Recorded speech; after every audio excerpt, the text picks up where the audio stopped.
Woo! Hi! Hi, my name is Diana Valenciano, and just like I promised, wanted to bring you a remarkable story that I've witnessed before my mosquitoes attacked me and devoured me. And this story I've witnessed for the past, I don't know how long we've known each other. Oh wow. 5 years. Yeah. And it is more short than oh my god. Okay, we probably gonna have to move because but I wanted to bring you this story because it is a remarkable story. Yeah, we're gonna have to move. Hang on 1 second. Oh my god, I went on my nose. This is live. This is live. Oh, that was great. She was not kidding. No, this is incredible. Wow. All right, okay. This is live. Should we go down this on? Should be better. Up to you. Yeah. You can either put it like on a rock and just maybe hang out here. Yeah. Hang on 1 second because we were counting with the mosquitoes. Let me see if I can set it there. Set it here. Wow. That was some attack. Okay, yeah, here's good. We just gonna have to do some squats. Woo! Okay. There we go. That's better. That's better, right? Oh, no mosquitoes. No mosquitoes. Okay, I wanted to bring to you, share with you, Bavie. She is my sister-in-law and also my, of course, my brother's girlfriend. But I've seen her transformation. I've seen her life just completely change in the last, year or so? Yeah, a year. And she completely took control of her mindset. And that goes to show you when you have conviction and you have that hunger for change, you're able to do it. So, Bavie, can you please say your last name? Because I always mess it up and I don't want to. Grafals. Yes. So, you want to share with us and my friends here, how did all this? Because we're at the bike trail. How did all this started? So I've always struggled with, or I did struggle very much so with anxiety and depression since I was a little girl, and I went through the whole trying on medications, then giving that up because I felt like that just wasn't for me. It took a part of myself away from me, my creative side and just my desires and everything were just kind of muted when I was on medication, and I just didn't want to feel like I had to rely on some substance to just get by my life. I wanted to live my life. I wanted to really be in control of it, not have something else be in control of it. And so, I also was drinking. I just didn't have the best lifestyle, and I was just trying to find ways to cope with it and to just keep getting by. And I just wasn't doing that well a little over a year ago. And your brother, actually, my boyfriend, pulled me out of bed. I hadn't left my house for a few weeks. I pretty much wasn't eating. I didn't think I was going to make it through, to be honest. And he's like, I want to show you something. I want to take you somewhere. And I was like, I can't go anywhere. I haven't eaten. I don't want to leave the house. I don't want to move. I don't want to be breathing. And he's like, please trust me. And I was so desperate to just find some hope in something that I was like, okay, I trust you. I know you love me. I know you're not going to do anything to me that would hurt me. So let's go. He brought me exactly to this park. There are quite a few that I've been to now that I'm really into this, but this was the first park that I ever came to. Barely knew how to ride a bike. I was like, what are you doing? He's like, I'm going to take you mountain biking. You need to get your blood flowing. You need to get your focus on something else other than your thoughts and your worries and your fears and your doubts and all of that. So I'm like, you're crazy, but I'll do it. I came in, I started riding, and I was falling all over the place, crying, frustrated, anxiety was through the roof. But for some reason, I was instantly hooked. It was a challenge. It was a complete shift in mindset from what I was always used to be able to do something like this. And I rented a bike a few times. I bought a bike, and now this has taken over my life in many ways, in every aspect of my life. Rain or shine, she's here. Yeah. Literally. I've seen you've had accidents, not even, because my brother had an accident a year ago. Yeah. And it was bad. I mean, it kept him in bed for 6 months, and not even that convinced you or Yeah. changed your mind into, giving this up. No, that's actually was one of my like peak moments, I guess, in a way. When that happened to Ralph, when he broke his leg, he was bedridden. It was really traumatic for him. I mean, for me, I had to watch him go through that, and it was heartbreaking to see, a strong man like him who was very independent, was always active, and took care of things, not be able to do anything for himself for a while, and he had to rely on all of us to be there for him. And I was used to doing this with him. This was something that he introduced me to, and I was still pretty new to it. I wasn't doing any advanced trails. I wasn't racing yet. I wasn't as invested. I was enjoying it, but he's the one who would push me to try new things, to push past certain, obstacles, and he showed me how to do them. So now that I didn't have my partner in crime to do this with, what Yeah. was I gonna do? Who was I gonna do this with? So it was a very terrifying moment. I was like, am I gonna give it up, or am I just gonna push through that fear and figure this out? And doing things on my own has always been difficult. When I was younger, I just always had to have someone there by my side, Support system. walking me through. I couldn't go to the movies alone. I couldn't take myself out to dinner. I couldn't go shopping alone. Everything had to be with someone else by my side. I just couldn't handle having to deal with anything without someone there in case I fell apart. So I decided I'm not going to give this up. I'm not going to let those fears stop me. I'm going to get on my bike, and I'm going to keep riding, and I'm going to do this. So I just kept coming back. Ralph, of course, was very nervous. He's like, please be careful, please be careful. But after a while, he himself really admired the fact that knowing me, him more than most people, if not anyone, was just doing it. That I wasn't letting anything stop me or any fear. It motivated me more in a very strange way to be like, how far can I push myself? How much can I really do? How much can I really take? What are we really capable of when we let go of our fears and our doubts and our worries, etc.? That's remarkable, because not many people actually push through their fears and face their fears. Like I talked about it all the time, and it's remarkable that you overcome that every single time. And you're here. That's the thing. A lot of people think that people who do practice extreme sports are fearless. We're not afraid, and it's almost the opposite. It's not, we're fearless in a certain sense, of course, and this has taught me to be much more fearless in my life outside of riding. Mm-hmm. It has taught me how much I really am capable of, and how much fear actually stops me from succeeding in everything that I've always wanted to do. I've always doubted myself, my actions, what I'm capable of, and I've always been afraid of what if I do this, what if I don't do this, what if, and all of that doubt and fear is exactly what causes you to fall or to fail, whatever that would be to you.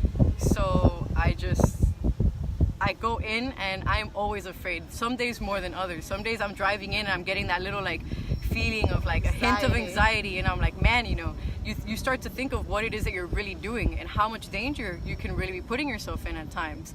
And so that fear is always there in different amounts on different days. But that's exactly what you do. You push through it. You're like, you know what, I'm afraid. Your fear is just keeping you safe. It's just keeping you alive under these circumstances. You need a little bit of fear when you're doing something like this, because when you're fearless, that's when you end up in a place that you don't want to be. Either, seriously injured or no longer here. We don't want that. We want to keep, doing this. So we have to have a little bit of fear. But it's the right kind. It's a safe kind of fear. It's not the fear that we have outside of our, on our daily lives where, what if I'm not good enough when I want to do this? And then you don't do it because you don't know if you're good enough. But fear is fear. And that is what prevents many people to do and to reach and to stretch into ways that they never thought possible. You stretched.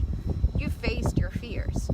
And many of us, we might have a little bit of fears that perhaps are just fear of being judged, fear of being rejected, fear of whatever fear. Fear of being inside of a trail. Not knowing what you're gonna have or the injuries that you're gonna, get if you fall. But it's facing life every single time. Yeah. And what does mindset, you shifted your mindset in a matter of a year and a half. Yeah, completely. And you're a totally different person. Yeah. I mean, it forces you also to change your lifestyle in a significant way. If you really want to be involved, I really want to become sponsored and hopefully become a pro racer. And to do that, you have to lead a certain lifestyle, which in turn affects you physically and mentally in a positive way, very positive way. You have to eat a certain way, take care of yourself. I obviously stopped drinking like I used to drink. Now, maybe after a race, it's like, yeah, let's have a beer, celebrate. Everyone does that. Right. But it's not like I need to go and have drinks to feel better about myself. You don't crave that anymore. You just feel so good when you're riding, and when you're off of the trails, it lingers on. You're on this natural high, and you just feel physically, you sleep better, you handle your anxiety better. I mean, it's barely there, but if it comes, you face it in a much easier way, and it just comes and it goes just like that. And you accept things in life much easier. You deal with the people around you, with yourself, in a much more positive way. You go to work and you're in a better mood. Everything around you is just better. You're always a happy person. And I don't notice it as much as the people around me who constantly pointed out how you look different, you act different, you're glowing, what's happened. Now everyone knows it's mountain biking, but back then no one really knew what was going on until they saw, a scar or a weird biker's Lots of tan. scars. Lots of scars. But something that something it really does is it forces you to be present. In any extreme sport, it's a matter of a split second where it's, a life or death or a serious injury decision. So you have to let go of all of those thoughts that are in your head, which usually are self-obstruct, like they're not really positive thoughts. Out of most of the thoughts that you have, a lot of people are more focused on the negative ones than on the positive. We can always have positive thoughts, but most people are focusing in on the negative ones and on their fears and their worries. And here, when I'm riding, I catch myself when I'm thinking about something else. I don't ride the same, or I crash, and that shows me how often I'm really thinking about a million things all at once. And it helps me really pay attention to myself, pay attention to my body when I'm not feeling right, which we also don't do. We don't listen to our bodies far too often. We overwork ourselves, we stress out too much. We do things when we shouldn't be. We should be resting, or vice versa. We're laying around when we should be out, sweating a little bit, getting some sun. All of these things are important to pay attention to, your mind and your body, and we ignore them just to get by in life, just to pay our bills, just to do this and that. And at the end of the day, we turn around and we're like, we don't even really know ourselves. How important it is for you to have self-awareness? Incredibly. Let me pull this back. I really need to sit down. I really need to sit down. Oh, that's much better. Right? My foot. All right.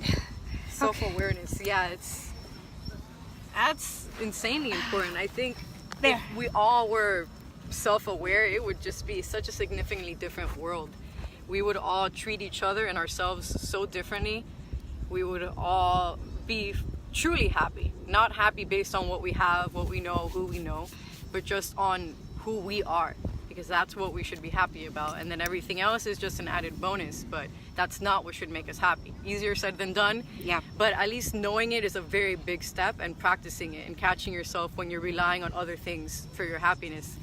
And again, how important it is to be present. Extremely. Fully present in the moment. Extremely. We think we're present. We say, yeah, I'm present. But like I said, doing something like this shows you how present you really aren't when you think that you are. You catch yourself constantly thinking about something else, and you can't do that. So it kind of forces you to be like, stop overthinking, stop worrying, stop doubting yourself. When you doubt yourself, you fall, you get hurt. Every single time that you doubt yourself. When you're thinking about something else and not fully present, you fall, you get hurt, or you slow down, you lose a race, you get more exhausted than you need to. Thoughts are energy. And if you're having thoughts while you're riding, aside from getting distracted, you're burning much more energy. You're using up much more energy than you would. So you're going to slow down. You're not going to be able to ride as fast. You're not going to be able to, beat people, because you're using your energy on all these useless thoughts. And would you worries. say that you're more in tune with your thoughts, that you have control of your thoughts now than before? Yeah. Do you see them peaking and taking over you, and you have the power now to say, no, wait a minute, I'm not gonna let you? Yeah. It's happened. It's happened quite a few times where there have been some significant moments in my life that have become very difficult, and my first reaction, as it always was before, was, you know, fight or flight. You start to panic, freak out. You want to let everything drop. You know, like, I can't do this. I don't want to do this anymore. I mean, it happened recently with a situation with our home. I thought that we were going to lose our apartment, and it was the day before I had to leave to an important race that I had been planning for a long time. We had to drive up almost 6 hours to this the following day, and I found this out, and instantly I just like fell apart. You know, I'm crying. I'm like, I don't want to go to the race. I just want to lay down and sleep and not move for God knows how long. And it was insane how just from one moment to the next, I went from feeling that way to feeling completely helpless and useless and destroyed to, wait a minute, I'm like, what am I doing? Like, I'm in control of this. I'm not going to let a situation or a house or a circumstance or another person control my emotions and what I decide to do with my life. You know, this race is important to me. I want to do this. This house is here or it's not. I find another home. That's not my happiness. I can't allow that to define me and to tell me if I'm happy or not, or some guy trying to kick me out make or break my day. It's my choice whether I enjoy my day or I sit down and I cry about it, because sitting down and crying about it isn't going to change it. It's not going to make it any better. Remaining positive, moving on, doing something about it if you can. If not, just staying positive and knowing that the best thing will come to you. That's happening for something better, even if it doesn't seem like it in the moment. It always turns out in your favor when you remain positive and keep moving forward and you don't let things bring you down. And just that little switch in my mindset, everything turned out for the better, of course. I went, did my race, had an incredible time, met some incredible people, still have my home. Things are going to work out. They continue to work out, and I honestly feel and I believe that they're getting better every day. When something happens that I'm like, oh no, I'm like, stop, don't think, oh no, this is only a step towards something better for you. Switch my mindset. I ride my bike, I eat well, I treat myself well, and people around me, always try to spread that onto other people around you, because it really is like a magnet, and everything really is energy. Positive energy is contagious, and it's turning the into aha. Yeah, use it to your advantage. All the time. And there's one thing that you said the other day when we were having a conversation, is that no matter what, no matter where you are, no matter what you do, at the end of the day, it's you. When you strip yourself from everything, all your own material stuff, what is left? Just you. Just us. Just you. So that's the temple that we need to take care of. And it starts with our mind and feeding it good thoughts and being in control 100%, knowing that we can shift it. Yeah, completely. And we can totally shift the way that we think. We can totally shift our lives from one second to the next. It's just all within our control. It's just a switch. You decide to switch it, hit that switch, and everything can shift in a way that you just really never imagined possible, because it's hard for people to grasp. It's easier to blame your circumstances and the people around you for your predicament and where you are in your life, than to be like, no, you know what? I'm allowing all of these circumstances and people to put me in this position, and maybe they're here for a reason, to show me something. They are, actually. All of this that happens is to show you something and to see what you're going to do with it. How are you going to use this to your advantage and to grow and to move forward and to have a better life and be a better you? That's all it is. Those are lessons. Yeah. All of them. So what is your last thoughts? What is one, if you could give one advice to someone that is hesitating, to someone that is letting their fear drive their life, what would be the one thing that you would tell them to do, that you would advise them and invite them to do right now to shift that? I mean, the easiest way to say it would be love yourself, but that's a very broad. So it would mainly just be to not allow anything around you. Okay, pretty much listen to yourself. So whenever you're feeling any negative emotions, any fear or doubt or self-loathing or guilt, anything like that, take a moment to pay attention to it. Don't just ignore it and bottle it up and be like, no, that's, I can't be weak. I need to be strong and let me just move on. Because that's never going to go away. It just stays tucked in there and it just gets worse and worse.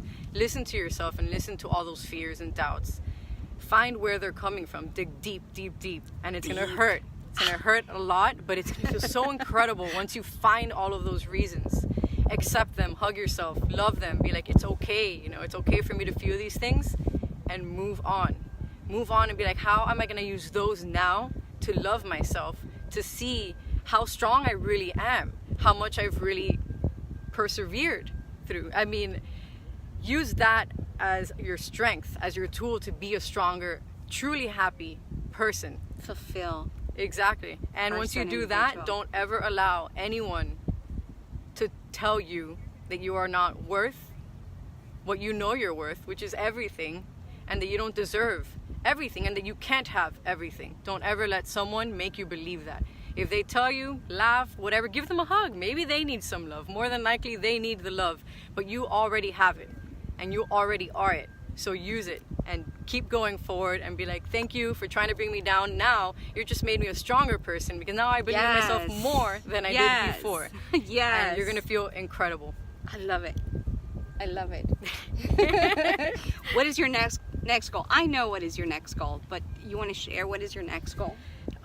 There is a really, I mean, obviously getting sponsored is my ultimate goal. So if you know about sponsors for mountain biking, this amazing, remarkable woman is looking for sponsors. Okay. Thank you.